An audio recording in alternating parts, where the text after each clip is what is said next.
Voilà, bonjour à tous. Donc, je reviens vers vous pour la suite de notre étude. Donc, nous sommes sur l'étude du 7e jour de la création. Nous sommes sur le chapitre 5 donc, de l'évangile de Jean concernant la guérison de l'homme de Bethesda. On a vu précédemment donc les différents miracles au 7e jour. Dans Jean, nous sommes sur le miracle de guérison du paralytique de la piscine de Bethesda. Nous avons vu tous les points de concordance depuis le récit de ce miracle-là, et nous avons entamé donc une lecture compréhensive du sermon de Jésus qui suit donc ce récit-là en valeur d'explication et d'enseignement de ce qui se joue concernant ce miracle. Voilà, donc nous allons continuer avec deux nouvelles notions que l'on va mettre en concordance avec la formule du 7e jour, telle que décrit dans la Genèse, chapitre 2, versets 1 à 4 et premier mot du 5e verset. Nous sommes donc sur la partie de Jean, chapitre 5, versets 19 à 47. Jésus, reprenant la parole, leur dit : « En vérité, je vous dis que le Fils ne peut rien faire de lui-même, à moins qu'il ne le voie faire au Père. Car tout ce que le Père fait, le Fils aussi le fait pareillement. Car le Père aime le Fils, et lui montre tout ce qu'il fait. Et il lui montrera des œuvres plus grandes que celles-ci, afin que vous soyez dans l'étonnement. Car comme le Père ressuscite les morts et donne la vie, de même aussi le Fils donne la vie à ceux qu'il veut. Le Père ne juge personne, mais il a donné au Fils tout le jugement, afin que tous honorent le Fils comme ils honorent le Père. Celui qui n'honore pas le Fils n'honore pas le Père qui l'a envoyé. En vérité, je vous dis que celui qui écoute ma parole et qui croit à celui qui m'a envoyé a la vie éternelle, et il ne vient point en jugement, mais il a passé de la mort à la vie. En vérité, je vous le dis, le temps vient, et il est déjà venu, que les morts entendront la voix du Fils de Dieu, et que ceux qui l'auront entendu vivront. Car comme le Père a la vie en lui-même, il a aussi donné au Fils d'avoir la vie en lui-même, et il lui a donné le pouvoir d'exercer le jugement parce qu'il est le Fils de l'homme. Ne soyez pas surpris de cela, qu'alors vient que tous ceux qui sont dans les sépulcres entendront sa voix et sortiront, savoir ceux qui auront fait bien en résurrection de vie, et ceux qui auront fait mal en résurrection de condamnation. Je ne puis rien faire de moi-même, je juge selon que j'entends, et mon jugement est juste, car je ne cherche point ma volonté, mais la volonté du Père qui m'a envoyé. Si je me rends témoignage à moi-même, mon témoignage n'est pas digne de foi. Il y en a un autre qui me rend témoignage, et je sais que le témoignage qu'il me rend est digne de foi. Vous avez envoyé vers Jean, et il a rendu témoignage à la vérité. Pour moi, je ne cherche point le témoignage de l'homme, mais je dis ceci, afin que vous soyez sauvés. Jean était la lampe qui brûle et qui luit, et vous avez voulu, pour un moment, vous réjouir à sa lumière. Mais moi, j'ai un témoignage plus grand que celui de Jean, car les œuvres que mon Père m'a donné d'accomplir, ces œuvres mêmes que je fais, rendent de moi ce témoignage que mon Père m'a envoyé. Et le Père qui m'a envoyé a lui-même rendu témoignage de moi. Vous n'avez jamais entendu sa voix, ni vu sa face, et sa parole ne demeure pas en vous, puisque vous ne croyez point à celui qu'il vous a envoyé. Vous sondez les Écritures, parce qu'en elles vous croyez avoir la vie éternelle, et ce sont elles qui rendent témoignage de moi. Et vous ne voulez point venir à moi pour avoir la vie. Je ne reçois point ma gloire de la part des hommes, mais je sais que vous n'avez point en vous-même l'amour de Dieu.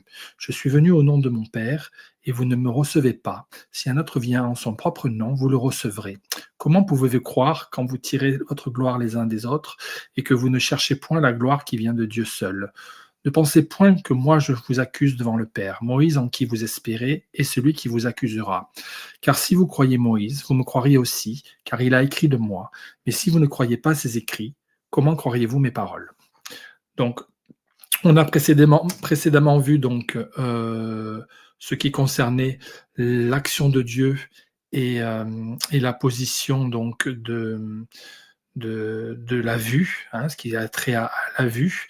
Là, on va s'intéresser à ce qui concerne donc la mention du terme honneur. Donc, on le retrouve 4 fois dans le sermon. Et on va s'intéresser aussi à la notion de jugement et d'accusation, que l'on retrouve 9 fois. Donc, on a vu en vert, c'est ce qui a déjà été fait. Donc, vous retrouverez ça dans la partie précédente, partie 14 J. Et là, sur cette partie-là, on va s'intéresser à l'articulation entre la notion qui vise l'honneur du Fils, l'honneur du Père, et la position qui concerne la position du jugement, de condamnation et d'accusation. Jean 5, versets 22-23. Le Père ne juge personne, mais il a remis tout jugement au Fils, afin que tous honorent le Fils comme ils honorent le Père. Celui qui n'honore pas le Fils n'honore pas le Père qui l'a envoyé. Alors, voilà la forme grecque des deux versets. Premier mot, donc oudé, ni même, haineux, donc une forme articulée de la négation, formée de aou, non, plus des, mais. Ensuite, gare, car en effet, depuis, formé de gué, certes, plus ara, donc certes, à justifier ça qui sert à justifier une affirmation. Ensuite, on a la position du haut grec, qui est la position accomplie de l'esprit. Pater, le père. Krinéi, présent actif, troisième singulier, juger, décider, critiquer, condamner. Donc, aux formes présentes, juge, décide, critique, condamne. Aoudena, accusatif masculin singulier ou nominatif neutre pluriel, aucun, rien, personne, absence de valeur. Allah, mais d'un autre côté, autrement. Ten, accusatif de H, l'esprit dans la position de venir, de paraître. Crisine, nom accusatif singulier, décision, jugement, détermination, procès, querelle, accusation. Pasan, accusatif féminin singulier, entier, toute, chaque. Ensuite, dédoken, au mode parfait, au temps parfait, à la troisième personne du singulier. Donner, présenter, offrir, accorder, permis. To, la raison accomplie de l'esprit. Aouyoi, datif pour désigner l'être pour qui l'action se passe. Datif, donc, le fils. Verset 23. Ina, afin que, bien que, parce que, dans l'intention de manière à, ainsi dans l'ordre de, désigne le but, le résultat, l'idée de démonstration. Panthès, nominatif au vocatif pluriel, tout le monde, quiconque. Timosie, présent subjonctif troisième pluriel, qu'ils honorent, révèrent, rendent honneur, estiment, valorisent, attribuent, devant un tribunal en général. Donc une position accusative, mais là au mode subjonctif, donc avec une possibilité que la chose ait lieu. Ton, la raison accomplie depuis le mouvement de l'esprit. Oion, accusatif, le fils. Katos, de même que, de la manière de, conformément à, puisque, formé de kata plus os, depuis, selon, plus, comme, autant, selon. Timosie, présent subjonctif, troisième pluriel, qu'ils honorent, qu'ils révèrent, rendent honneur, estiment, valorisent, attribuent, devant le tribunal. Ton, la raison accomplie de l'esprit. Patera, génitif, ou l'accusatif, ou le vocatif, qui désigne le père. O, l'esprit dans la position accomplie, mais négation subjective servant à nier une supposition, une volonté. Timon, génitif pluriel participe présent actif, rendre honneur, estimer, valoriser, attribuer. Ton, accusatif de O, la raison accomplie de l'esprit. Ouyon, à l'accusatif, le fils. O, non, certes, absolument pas, négation absolue. Timaï, datif, présent subjonctif accompli de l'esprit. Ouyon, accusatif, fils, oh, non, certes, absolument pas, négation absolue. Alors, timaï, excusez-moi. Honneur, adoration, estime, dignité. Ton, la raison accomplie de l'esprit. Patera, génitif, accusatif ou vocatif qui désigne le père. Ton, la raison accomplie de l'esprit. Pampsanta, à l'aoriste accusatif, formé de pampo, envoyer, expédier, décharger, conduire, escorter, adresser en cadeau, plus anta, face à face, confronté à, en face de, en avant de. Auton, lui, il.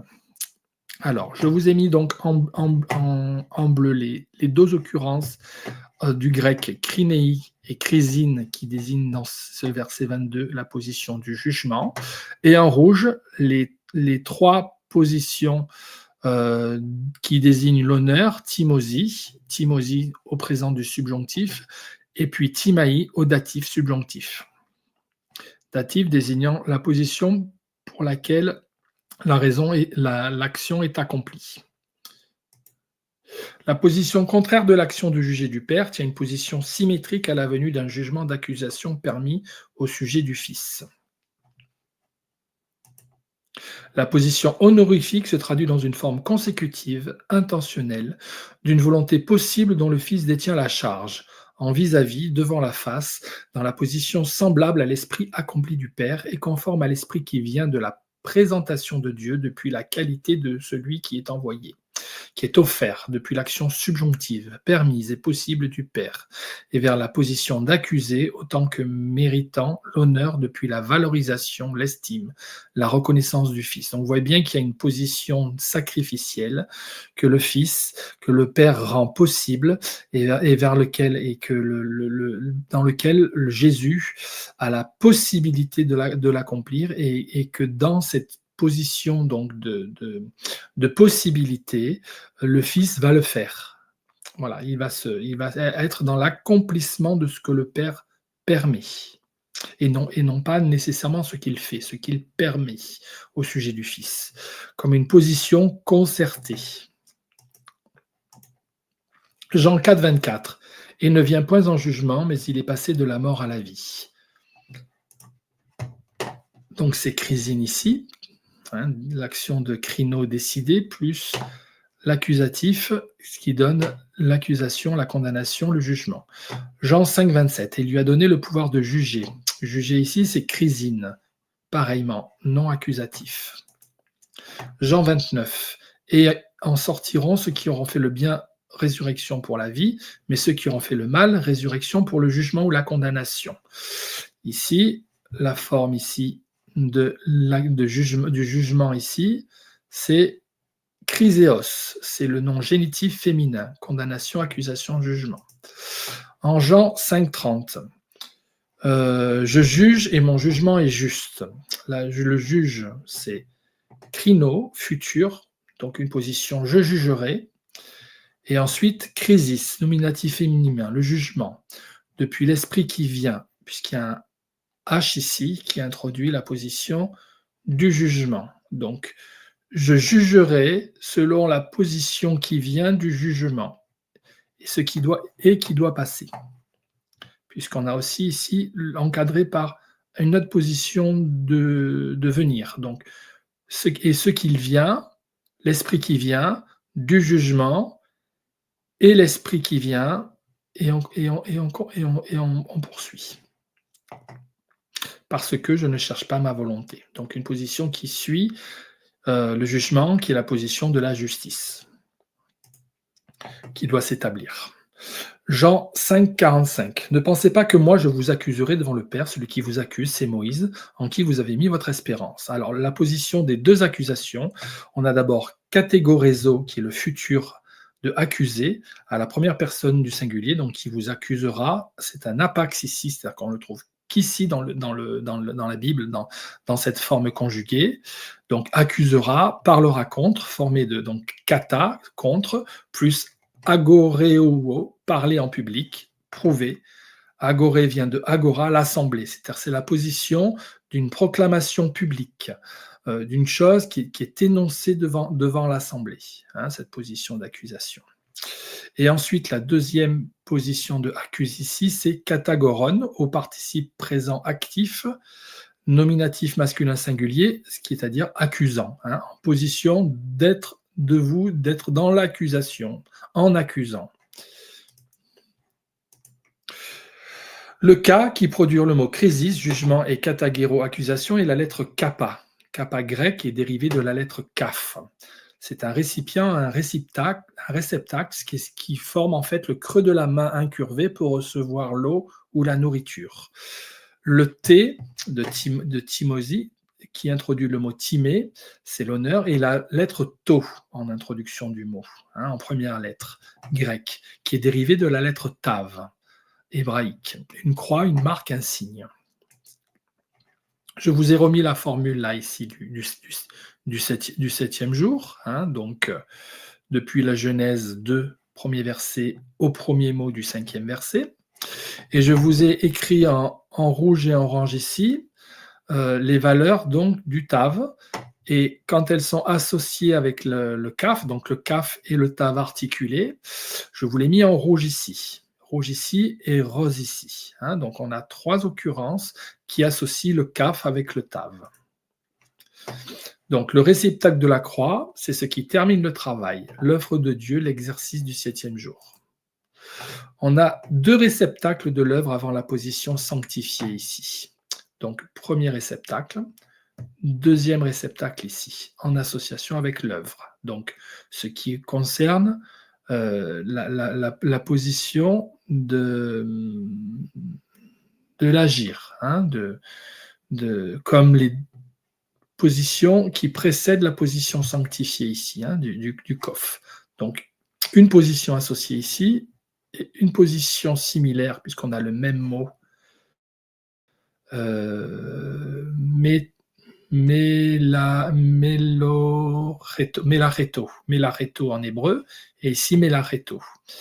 Donc 2 positions du kaf et du tav associées, comme les 2 tables de la loi, comme 2 alliances, comme le Père et le Fils, plus un réceptacle en formation souple de l'œuvre suivant la position sanctifiée, qui se trouve ici.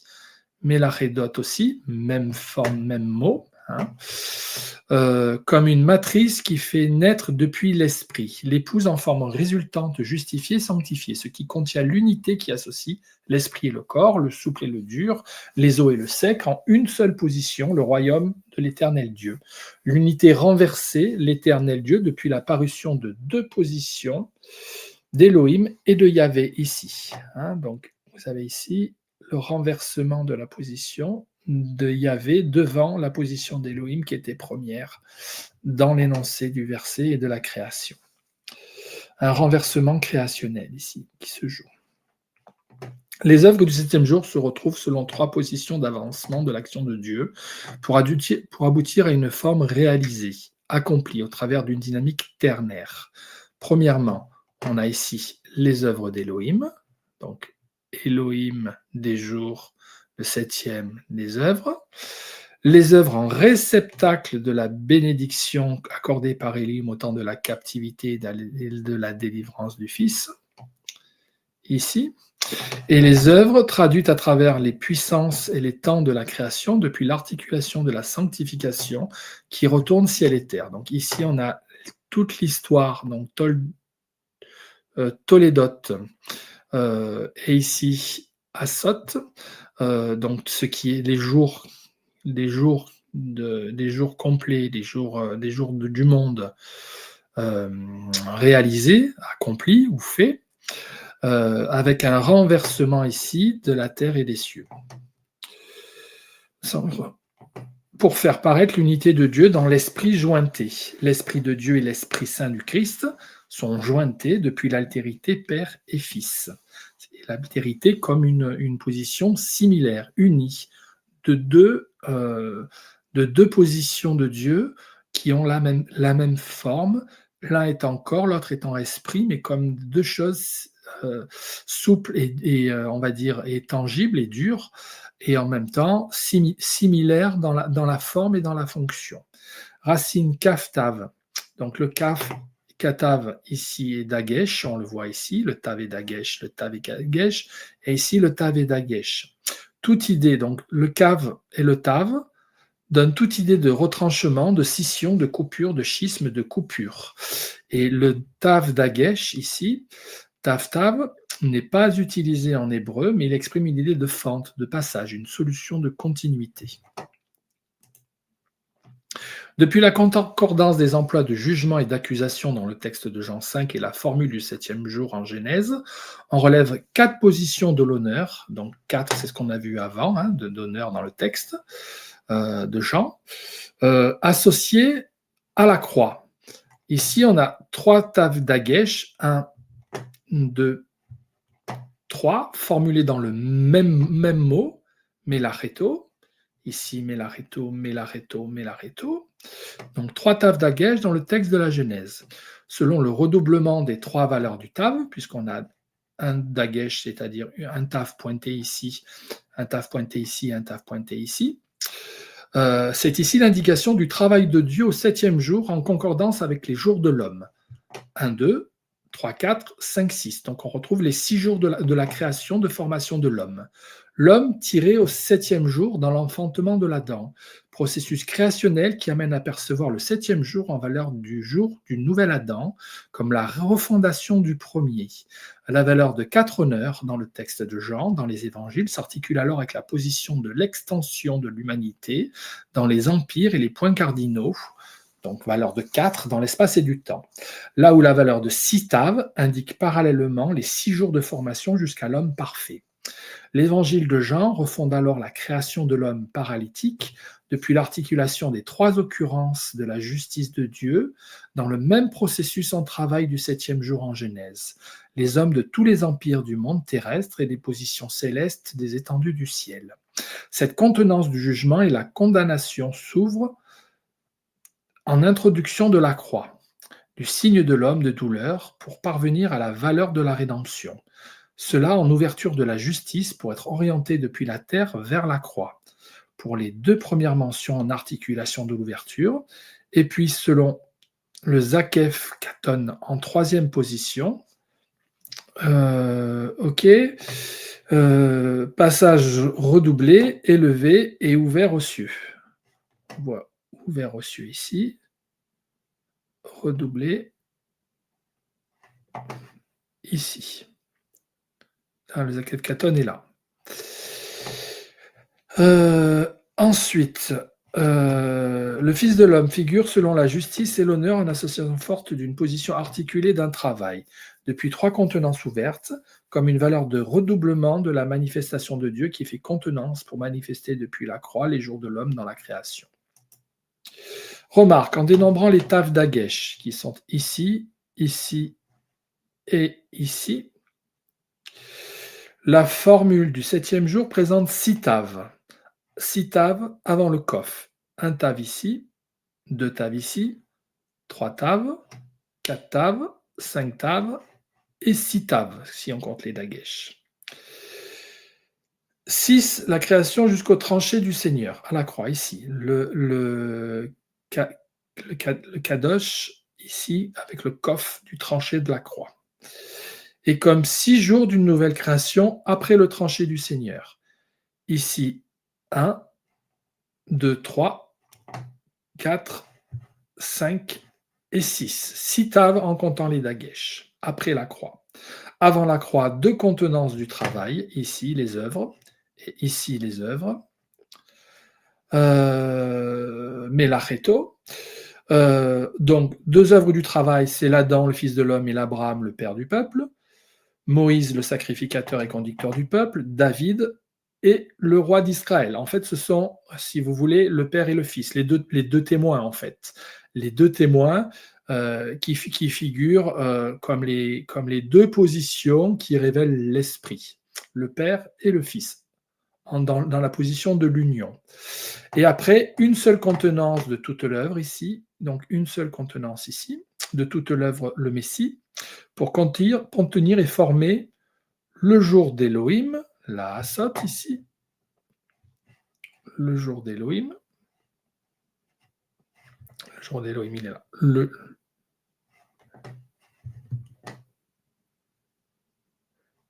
Voilà. Le jour voilà, ici, le jour d'Élohim. Le jour d'Élohim ici. Ensuite, pour former l'histoire de l'homme, ici, Toldot, ici, et pour former tous les jours que Yahvé Elohim a fait. Le jour fait par Yahvé Elohim. Tous les jours d'Elohim, Asot, ici. Alors, nous reprenons le texte, nous allons nous intéresser maintenant à la position des kaf. Les kaf, position de la contenance. Depuis la concordance des emplois de jugement et accusation dans le texte de Jean et la formule du 7e jour en Genèse, on relève 2 positions de contenance de l'honneur, associées à la main de Dieu, ce qui contient le jugement autant que la miséricorde. Ainsi, on dénombre 2 contenances associées à la valeur de fer, avant le tranché, le kof de la croix pour l'agir de Dieu, donc le Père et son Esprit, et une seule contenance après le tranché du Seigneur à la croix, ici, le Fils en contenance de l'Esprit du Père et en valeur similaire unie de produire le Saint-Esprit. Remarque, en dénombrant les kaf d'Agesh, redoublement de la lettre, la formule du 7e jour présente 7 kaf avant le kof. 1, 2, 3, 4, 5, 6, 7. Le kof ici.